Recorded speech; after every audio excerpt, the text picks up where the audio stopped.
Call of Duty maps are a really interesting topic to talk about because everybody has their different opinions about them. Some people like the super small maps that are like really aggressive and like fast paced and in your face all the time. And you always want to play on Nuketown, basically. There's people out there who always want to play on Nuketown. They never want to switch it up. They never want to play anything unique, I should say.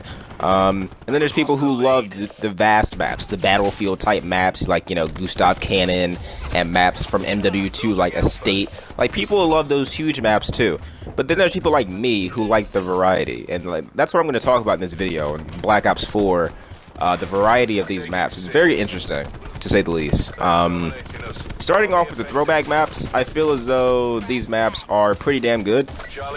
These maps are pretty fun. They're actually my favorite maps to play in Black Ops 4. It really does make me feel like I'm at home and I'm still playing Black Ops 1, Black Ops 2. Like, I don't feel like I'm playing Black Ops 4 anymore when I'm playing these maps. I think they flow very well. The only problem that I have with these maps is that you move around the map pretty damn fast. The reason for this being the fact that Black Ops 4 has a different movement system than Black Ops 1. The overall, like, character movement in Black Ops 4 is faster than Black Ops 1. If you guys don't know, every single year the player movement gets faster. Ever since COD 4, that's what's happened. The player movement in a Call of Duty game gets faster every single year. So the difference between Black Ops 1, which came out in 2010, and Black Ops 4, which came out obviously in 2018, it's a big difference with player speed. So although firing range and summit and jungle play very well in this game, it takes really little effort to move around the map, and it's annoying because you can get to the middle of the map in literally 2.5 seconds, or you can grapple hook across there and get there in literally 1 second. Like, it's pretty annoying, and I don't think there's anything they can do about that. Because if you were to nerf the player movement to like make it match Black Ops 1, that would be cool, but maybe only do it for those maps, because if you were to do that for the other maps that are new, it wouldn't really work out so well. But overall, I like the throwback maps. I thought they wouldn't flow well, but they actually really work really well. And a lot of the time you'll see me play on firing range or summit or jungle or slums, because the new maps are interesting, and that's what we're really going to get into in this video, because I really just like the throwback maps a lot. But when it comes to the new maps, I have a lot to say. These new maps are okay. They're not super special, out of this world unique, but they are more unique than World War II. I will give you that. World War II, I felt like I was playing the same map every single day, all the time. No, even if it was different colors in a different setting, I felt like every single map had the same layout design, same amount of lanes, same amount of flanks. The only map that was super different was Gustav Cannon, and that's why I enjoyed it, because it was basically a sniper lobby every single time. I love Gustav. I'll admit it, I like Gustav Cannon, okay? It's not a bad map. It's just a very unique map, and compared to all the other maps in World War II, it's very different. But we need that variety in a Call of Duty, because if you were to play every single game on Nuketown, you would get drained. You would. Not even Battlefield maps are exactly the same. Battlefield maps are the most detailed, exact maps ever. Like, you will never see another game that has different details in every single map like Battlefield does. Call of Duty needs to do the same thing. My favorite games like Black Ops 1, MW2, COD 4, we have these unique maps. Look at Estate versus Hirachi and fucking MW2. Look at Overgrown versus District in COD 4. Look at Summit versus, let me think of another map in Black Ops 1, WMD. Like, it's very different. You play every map differently. They all have a really interesting and exact, precise way to play it. And I like it. It caters to different play styles, and you don't want to play every single map in the game because it might not fit your play style. That's literally the point of it. World War II, they really failed with that, because in World War II, every single map played exactly the same. And Black Ops 4, the variety is back. You play every map differently, right?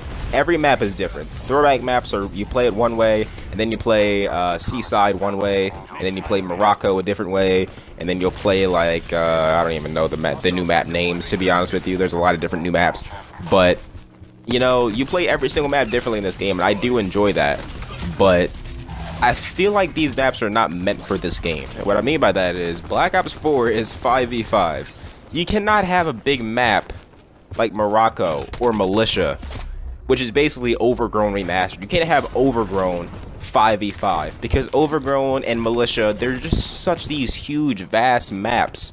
And I like those vast maps, I really do, but it's just the fact that they don't flow well when you only have 5 players on each fucking team. 10 players on one big-ass map. Like, imagine playing Battlefield, you only have 10 players. It's just like, what the fuck? Now, obviously, these maps aren't as big as the Battlefield maps, but they're still pretty damn big, and we don't have enough players to fit these maps. That causes for a lot of these maps to play very awkwardly. So, this is the point of this video. The maps in Call of Duty Black Ops 4 are fine. I actually enjoy these maps, at least the design of them, and I enjoy how unique they are and how different they are from each other. I like it. But they don't flow well because every single map is big or small, but no matter what you do, 5v5 fucks it up because there's always going to be one lane that is never occupied. Like, I want you to play like Seaside, right? And I want you to play a whole match, and you can probably play 3 matches of Seaside in a row without touching the right side of the map.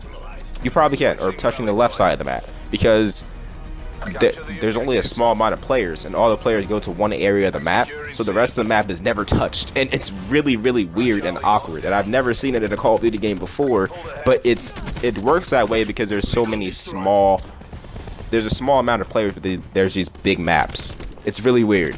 I must be the only person that notices this because nobody's talking about it, but like, I don't like that. I feel like 5v5, it's a good idea. I don't dislike it per se. I just wish it was 6v6. That's basically it. I really wish that Call of Duty just kept it 6v6 and made competitive 5v5, because the more I think about it, the only reason we switched to 5v5, like Vonderhaar at this Black Ops 4 reveal earlier this year, he said that they made it 5v5 because the maps got smaller. They got medium-sized maps now. The maps really aren't that small, to be honest with you. They're not all that small to be considered 5v5 made maps.